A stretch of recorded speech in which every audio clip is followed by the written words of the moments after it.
ಒಂದೆಡೆ ಸಿದ್ದರಾಮಯ್ಯ ಡಿಕೆ ಶಿವಕುಮಾರ್ ನಡುವೆ ಸಿಎಂ ಪಟ್ಟದ ಫೈಟ್ ನಡೀತಾ ಇದೆ. ಇನ್ನು ಒಂದ್ ಕಡೆ ಡಿಸಿಎಂ ಪಟ್ಟಕ್ಕೆ ಒಳಗೊಳಗೆ ಯತ್ನಗಳು ಕೂಡ ನಡೀತಾ ಇದೆ. 3-4 ಡಿಸಿಎಂ ಹುದ್ದೆ ಸೃಷ್ಟಿಯಾಗುವಂತ ನಿರೀಕ್ಷೆ ಇದೆ. ಲಿಂಗಾಯತ, ಒಕ್ಕಲಿಗ, ದಲಿತ, ಕುರುಬ, ಮುಸ್ಲಿಂ ಸಮುದಾಯದವರು ಡಿಸಿಎಂ ಆಗುವಂತ ಸಾಧ್ಯತೆ ಇದೆ. ಅಕಸ್ಮಾತ್ ಸಿದ್ದರಾಮಯ್ಯನವರು ಮುಖ್ಯಮಂತ್ರಿಗಳಾದ್ರೆ ಒಕ್ಕಲಿಗ ಸಮುದಾಯಕ್ಕೆ ಡಿಸಿಎಂ ಸ್ಥಾನ ಕೊಡುವಂತ ಸಾಧ್ಯತೆ ಇದೆ. ಅಕಸ್ಮಾತ್ ಡಿಕೆ ಶಿವಕುಮಾರ್ ಅವರು ಮುಖ್ಯಮಂತ್ರಿಗಳಾದ್ರೆ ಕುರುಬ ಸಮುದಾಯಕ್ಕೂ ಕೂಡ ಕೊಡುವಂತ ಸಾಧ್ಯತೆ ಇದೆ. ನೋಡ್ಬೇಕು ಏನಾಗುತ್ತೆ ಅಂತ. ಇದಕ್ಕೆ ಪುಷ್ಟಿ ನೀಡುವಂತೆ ಮುಸ್ಲಿಂ ಧರ್ಮಗುರುಗಳು ಮತ್ತು ಮುಖಂಡರುಗಳ ಸಭೆಯನ್ನ ನಡೆಸಿ ಮುಸ್ಲಿಮರಿಗೆ ಡಿಸಿಎಂ ಪಟ್ಟ ಕೊಡಬೇಕು ಅಂತ ಅವರು ಆಗ್ರಹಿಸಿದ್ದಾರೆ. ಈ ಬಾರಿ ಮುಸ್ಲಿಂ ಸಮುದಾಯ ಕಾಂಗ್ರೆಸ್ ಪರ ನಿಂತಿದ್ದು ಮುಸ್ಲಿಂ ಸಮುದಾಯದ 9 ಶಾಸಕರು ಕಾಂಗ್ರೆಸ್ನಿಂದ ಆಯ್ಕೆಯಾಗಿದ್ದಾರೆ. ಹೀಗಾಗಿ ಡಿಸಿಎಂ ಸ್ಥಾನದ ಜೊತೆ ಸಚಿವ ಸ್ಥಾನಗಳನ್ನು ಕೂಡ ನೀಡುವಂತೆ ಮುಸ್ಲಿಂ ಮುಖಂಡರು ಆಗ್ರಹಿಸಿದ್ದಾರೆ. ಕಾಂಗ್ರೆಸ್ ಇಷ್ಟೆಲ್ಲ ದೊಡ್ಡ ಮಟ್ಟದಲ್ಲಿ ಸ್ಥಾನಗಳನ್ನ ಗಳಿಸಿದ್ರು ಕೂಡ ಬೇಜಾರಾಗಿರುವಂತ ವಿಚಾರ ಅಂದ್ರೆ ಜಗದೀಶ್ ಶೆಟ್ಟರ್ ಅವರು ಸೋತಿದ್ದಂತದ್ದು ಅಂತ ಕಾಂಗ್ರೆಸ್ ನಾಯಕರು ಹೇಳ್ತಾ ಇದ್ದಾರೆ. ಕಾಂಗ್ರೆಸ್ ಹೈಕಮಾಂಡ್ ಬುಲಾವ್ ಹಿನ್ನೆಲೆಯಲ್ಲಿ ಮಾಜಿ ಸಿಎಂ ಜಗದೀಶ್ ಶೆಟ್ಟರ್ ಬೆಂಗಳೂರಿಗೆ ತೆರಳಿದ್ದಾರೆ. ಸೋತರು ನಿಮ್ಮನ್ನ ಗೌರವದಿಂದ ನಡೆಸಿಕೊಳ್ಳುವಂತ ಭರವಸೆಯನ್ನ ಕಾಂಗ್ರೆಸ್ ನಾಯಕರು ಕೊಟ್ಟಿದ್ದಾರೆ. ವಿಧಾನ ಪರಿಷತ್ ಸದಸ್ಯರನ್ನಾಗಿಸೋದು, ಸಚಿವ ಸ್ಥಾನ ನೀಡುವಂತ ಲೆಕ್ಕಾಚಾರ ನಡೆದಿದೆ. ಮುಂದಿನ ಲೋಕಸಭಾ ಚುನಾವಣೆಯಲ್ಲಿ ಪ್ರಹ್ಲಾದ್ ಜೋಶಿ ವಿರುದ್ಧ ಅಖಾಡಕ್ಕಿಳಿಸುವಂತ ಚಿಂತನೆ ನಡೆದಿದೆ.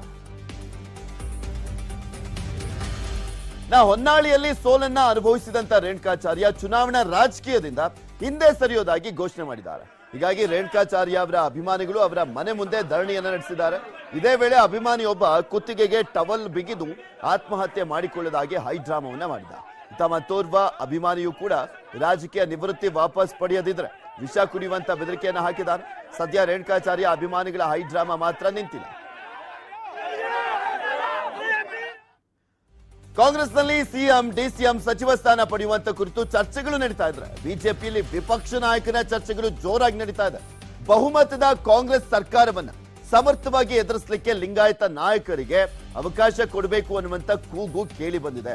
ಇಷ್ಟು ದಿನ ಸಿಎಂ ಆಗಿದ್ದಂತ ಬಸವರಾಜ ಬೊಮ್ಮಾಯಿಗೆ ವಿಪಕ್ಷ ನಾಯಕ ಪಟ್ಟ ಕೊಡಬೇಕೋ ಬೇಡವೋ ಅನ್ನುವಂತ ಚರ್ಚೆ ಆಗ್ತಾ ಇರುವಂತದ್ದು.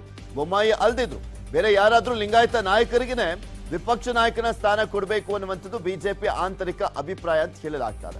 ಅಂತಿಮವಾಗಿ ಸಿಎಂ ಯಾರಾಗ್ತಾರೆ ಅನ್ನೋದ್ರ ಬಗ್ಗೆ ವಿಪಕ್ಷ ನಾಯಕನ ಆಯ್ಕೆ ನಿರ್ಧಾರ ಆಗುತ್ತಂತೆ. ಆದ್ರೆ ಘಟಾನುಘಟಿ ನಾಯಕರೇ ಬಿಜೆಪಿಯಲ್ಲಿ ಹೀನಾಯವಾಗಿ ಸೋತಿರುವಂತ ಹಿನ್ನೆಲೆಯಲ್ಲಿ ವಿಪಕ್ಷ ನಾಯಕ ಧ್ವನಿ ಯಾರಾಗ್ತಾರೆ ಅನ್ನೋದು ತುಂಬಾ ಕುತೂಹಲಕ್ಕೆ ಮಾಡಿಕೊಟ್ಟಿದೆ. ರಾಮನಗರ ವಿಧಾನಸಭಾ ಕ್ಷೇತ್ರದಲ್ಲಿ ನಿಖಿಲ್ ಕುಮಾರಸ್ವಾಮಿ ಹೀನಾಯವಾಗಿ ಸೋತ್ಬಿಟ್ರು. ಈ ಹಿನ್ನೆಲೆಯಲ್ಲಿ ತಮ್ಮ ಫೇಸ್ಬುಕ್ ಖಾತೆಯಲ್ಲಿ ಭಾವನಾತ್ಮಕ ಪತ್ರವೊಂದನ್ನ ಹಂಚಿಕೊಂಡಿದ್ದಾರೆ. ನನಗೆ ಸೋಲು ತಡೆಯೊಡ್ಡೋದು ಸದಾ ನಿಮ್ಮೊಂದಿಗೆ ಇರ್ತೀನಿ, ನಾನು ಜೀವಿಸ್ತೀನಿ, ನಾನು ಸೋಲನ್ನ ಸಮಚಿತ್ತದಿಂದ ಸ್ವೀಕರಿಸ್ತೀನಿ. ಅದನ್ನ ನನ್ನ ತಂದೆ ಹಾಗೂ ತಾತನಿಂದ ಕಲ್ತಿದ್ದೇನೆ.